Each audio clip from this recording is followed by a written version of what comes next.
Welcome back to Open House with Jerry Cornejo, where we feature people, places, and things that are in the news or who should be in the news. And the topic for today is 2012, the good, the bad, and the ugly. If you were listening early, we've gone through the good, we've gone through the bad, and somehow the bad and the ugly kind of overlap. And with us, we have two Global News Network GNN hosts, Mr. Harry Tambuatco and Mr. Larry Bruhard. First to take on the third segment, which is the ugly, is Larry. Larry, 2012, the ugly, or the ugliest. The ugliest of 2012 for me is the fact that a wacko can gun down 20 kids in a school in a matter of 1 or 2 minutes. And this goes back, we were talking about gun control in the United States. We have, you said that you have 1 million loose weapons. Yeah. We have 300 million. Loose? No. But we have 300. Yeah. No, we have 300 that we know about. There are about 300. There are 310 million people in the United States. We've got 300 million weapons. Okay, in civilian hands. In civilian hands. We can never do anything to stop wackos. They're going to be amongst us. They're going to be out there. But we can keep them from having weapons that can destroy 20 kids in a matter of 1 or 2 minutes. The fact that this guy can take a Bushmaster, which is an AR-15 basically, and shoot these kids, 10 bullets in one kid. I guess he was a problem, you know. The thing is I want people to be as aboard of this and stay that way, because if we don't, it's going to occur over and over and over again. And what's so sad to me is the NRA, and I usually like to prefix, infix, and suffix that with one of my favorite F words. F words, yeah, the F-bomb, you know, the F-bomb. Yeah. But this is a family show, and we won't do that. But they deserve it. They deserve the worst words that we could ever use. Their spokesman finally came out and he says, well, we solved this by arming the teachers, and we're going to arm everybody. We're going to have armed guards everywhere. Right. And I'm surprised that the NRA hasn't gone out to Bushmaster and said, hey, what we really need are some mini assault weapons to give our 5- and 6-year-olds so that they can protect themselves while they're in school. That's how insane their position is. So then I agree, that's really ugly. I can't think of anything uglier. And I want people to stay just as angry about it as I am right now. Because here's the deal. The NRA doesn't even have to lobby. They give a lot of money to these politicians, and the politicians are afraid to do anything because the NRA will say, hey, this guy is a number 5 or a number 4 or whatever on their ranking of idiocy. And they will go out and put lots and lots of money into defeating that candidate at the next election. We've got to stop that. The politicians have got to stand up and say, hey, I'm a man or I'm a woman. I can think for myself. And NRA, you can take an F-bomb, jump at an F-bomb, whatever, F-bomb is running around. Shove it right up there where the sun doesn't shine, you know? Okay, but I just want to point out that another thing, another massacre done by guns is the one in the Scandinavian country, 70 school children. Well, and there's a wacko, 70 school, again, you know, if he didn't have a gun, no way could have even killed a fraction of that. If he just had, and going back to people that are hunters, you know, hunters, a hunter, I mean, I grew up with guns. I mean, I grew up in Arizona, man, you know, I mean, but it was nothing like it is today. I mean, people are crazy about guns now. But the fact is that if you're out to shoot Bambi, you don't need an AR-15, you know, and unless, of course, you're too lazy to clean him. After you shoot him, you've shredded him, and you can just toss him aside and go shred some more, you know. I mean, it's insane. It's absolutely insane. Really, well, I agree with you. Really ugly. And here's one more point on the Second Amendment. One of the big excuses that people say, well, if we don't have our guns, the government can come in and take us over and really do us in. I would ask those people, how is your AR-15 going to stand up against an aircraft carrier. Right, right. Or the Or SWAT a team. B-1, a B-1 bomber. Right. Or, you know, it's a ridiculous Right, argument. right. It is a stupid, ridiculous argument. Okay, we go to Mr. Harry Tambuato now. Harry, Mm. 2012, the ugliest. I don't think anyone can contest the ugliest thing that has happened in 2012 is Sandy Hook. Without question, that tops everything. To kill children of 6 years old and to shoot them multiple times, that has to be the ugliest thought or phenomenon that has occurred in 2012. So, Locally. I agree with. Initially, I was thinking about that in this show, and I was going to say the persisting or continuing poverty. And I said, that's ugly because it persists to stay there in front of our faces. But the other ugly thought locally was the complete knockout of Manny Pacquiao. That really blew everybody away. Oh, that was and ugly. That was uncontestable.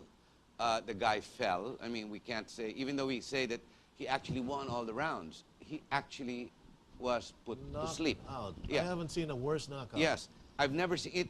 Uncontestable. I mean, Extraordinary. yeah, and we were saying he fought well for all 5 rounds, which he did. He did. I won't contest that. It was But when he he was was knocked points. out. Yeah, Yeah, so yeah, that's yeah. ugly. That's totally ugly, right. considering a world boxing celebrity. Yeah. And, you know, we were waving the Philippine flag, how good he is. You know, I'd really like to erase that from my memory. I You're saw right, that. It was so That's ugly. really ugly. Yeah. Yeah, there you go. Yeah. Well, I agree with. What's happening here? I agree with both of you.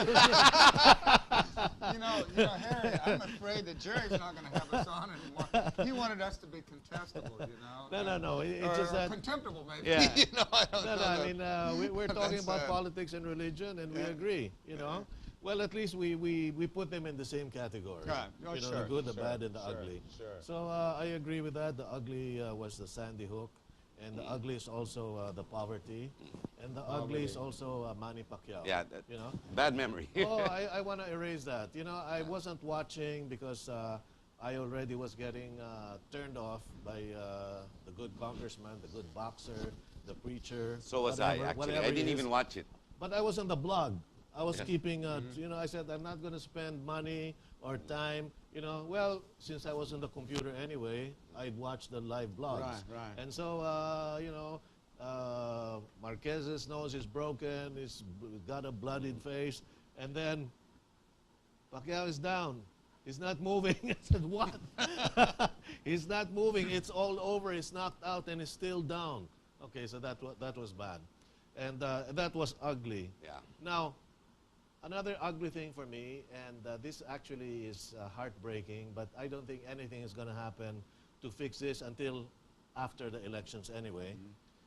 I was going through Manila, which I seldom do, and I was passing through the Steros, and I saw hundreds of houses on stilts along the Steros. Poverty. Poverty. Poverty. I mean, you know, I was shocked. I was shocked. I mean, I knew they were there, but to see them again, because, you know, we live in Makati. We circulate in Makati. You don't see much of that. Too much anyway, but there still are. You know, but when I passed through certain areas of Manila, you know, I said, hey, Mayor Lim, what's happening? And then I realized elections coming up. And by the way, I read in a press release that they are going to take them out completely. But of course, they're going to do that after the elections. They're going to take out all of these informal settlers, informal dwellers. And, you know, poverty is happening in Makati, by the way. You know, right there in Greenbelt. You're dining in either in a fast food or in a nice restaurant. You know, you're sitting down there by yourself or with your family. And all of a sudden, Solicitations. right there. I mean, somebody who happens to have, you know, decent clothes will walk in and Pass you. give you a, you know, a doctor's prescription saying, you know, please help me out, you know. Especially Greenbelt 5. Greenbelt. I mean, you know, really. I mean, I'm shocked. So that is poverty. But then again, maybe, you know, it's a good business sense for anybody who wants to beg, because that's where the big bucks are. You want to get rid of them right away. So they'll make small time, 20 bucks right away. Whereas if they stood in any other street corner, it would take them half a day, the whole day to one get pay- 20 one pesos. peso. You know, Yeah. Jerry, the funny part is mendicacy is actually illegal, and DSWD is actually quite effective.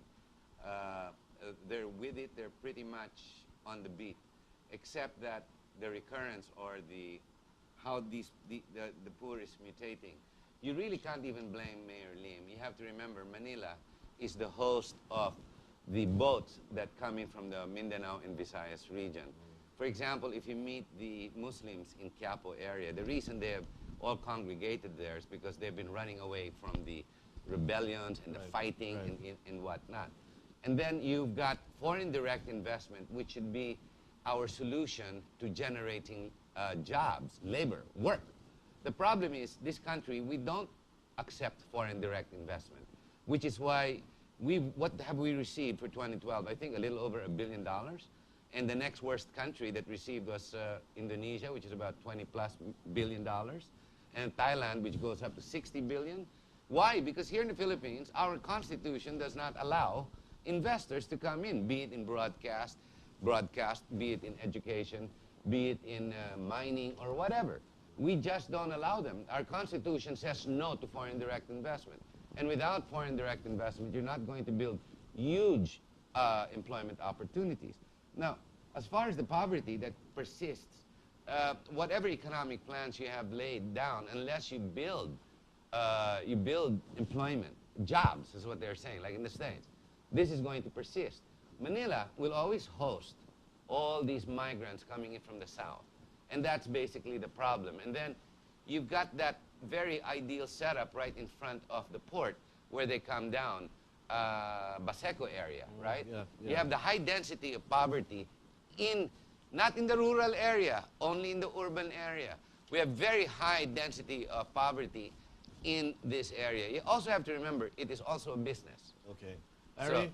those points. Okay, we gotta go, but before you go, I'd like you to tell our audience when your program is, so okay, that you thank can you. watch us separately too.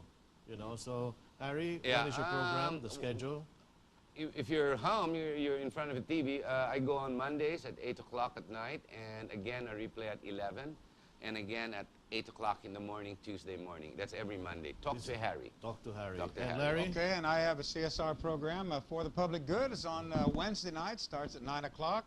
Has a replay sometime after midnight. I'm never open to awake for that, but on the next day, on Thursday, it's also on at 4 o'clock. And I hope you'll stop by. We talk about good things on that Okay, show. and I just found out that I'm the only one who has only one replay.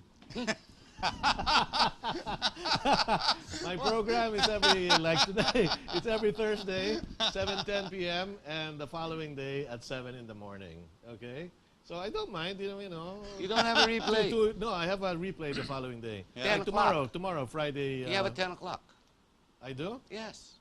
Okay, well, anyway, if you say so. And 7, 10, no, and but 7. hey, I'm so happy. It's such an honor and privilege to be here, you know, even spending 5 minutes with you. What more, an entire hour of program and a replay.